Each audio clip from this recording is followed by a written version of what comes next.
Hi everyone, Ultraman Gaia's Enjoyer here. Today I want to talk about Parable of the Sower by Octavia Butler. Parable of the Sower is one of the most underrated classic dystopian novels released in 1993, where phone still looks like this. It's about Lauren's life from 2024 to 2027. She's a woman born in a world that has changed due to the effect of climate change that can feel other pains because of the drugs her birth mother uses. A sharer in the term of the book that feel the pain she sees and hears. Unlike most dystopian caused by climate change that makes the world that lack resources like gas and fuel, there are actually still excess abundance of it instead of the usual scarcity like in Mad Max. The world of Parable of the Sower don't lack most resources, but the world are harsher. Natural disaster occurs more often and more devastating. Storm and earthquake often takes people's life, makes usable water a lot more difficult to find, which it makes them much more expensive than fuel. Since water are a luxury, it makes almost everything else a luxury because unlike fuel, we need water in a lot more ways.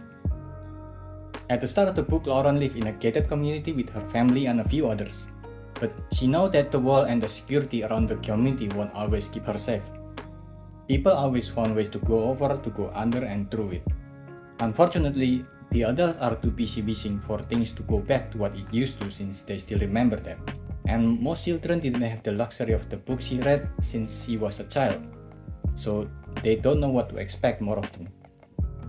This is just more denial, a dumb little game of if we don't talk about bad things, maybe they won't happen, which ironically is what most people do to climate change now.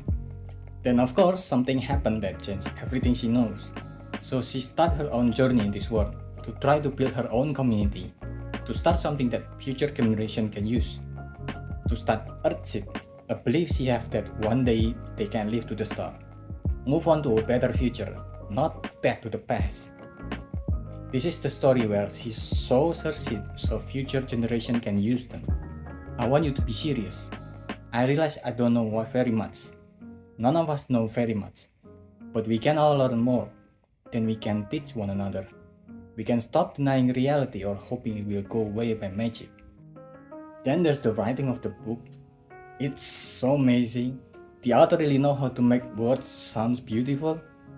Its story are amazing, the cast of characters are complex and flawed, and added with the prose-like quality of the writing that can make words like prodigy is, at its essence, adaptability and persistence, positive obsession. Without persistence, what remains is an enthusiasm of the moment. Without adaptability, what remains may be channeled into destructive fanaticism.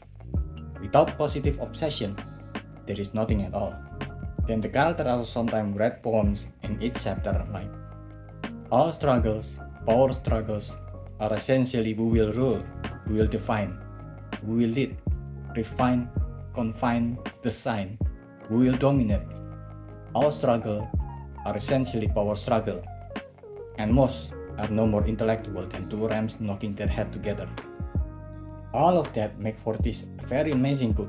It is a very underrated dystopian novel, mostly because when it comes out in 1993, as I said, when phone looked like this, most people barely know about climate change unless they pay enough attention, which we're not really good at even now when our phone already look like this.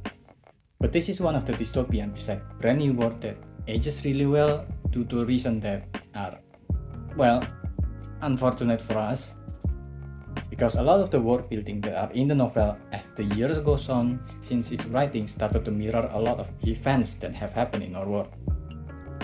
I don't think it's to the point that we'll need to waste our resources with making bunkers instead of preventing things to get as bad as in the book. But as usual with a good dystopian, it's a window into the worst case scenario possible. I highly recommend this book. That's about it.